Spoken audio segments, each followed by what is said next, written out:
C'est la fin d'un long mystère. Au fond de la faille, en fait, on aperçoit des morceaux métalliques. Bah voilà, ça c'est typique du container. Depuis plus de 30 ans, ce container, caché au fond d'une grotte, recrachait sa cargaison. Des morceaux de téléphone Garfield s'échouaient régulièrement sur les plages, quasiment intacts, enfouis sous les rochers et même encastrés dans la pierre.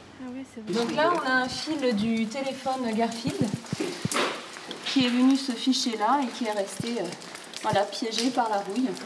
Le parc marin d'Iroise est venu constater les dégâts. C'est un déchet qui a plus de 30 ans et on en retrouve encore des morceaux quasiment neufs.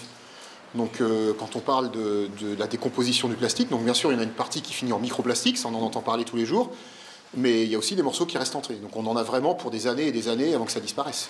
Ces téléphones vont donc laisser leur empreinte pour longtemps sur les côtes bretonnes. Et des criques comme celle-ci, le parc marin en compte plusieurs centaines. On est quand même dans un endroit qui est assez difficile d'accès, une descente très abrupte et ensuite un chaos de roches qui sont recouvertes par la marée dans 95% des cas et donc très glissantes.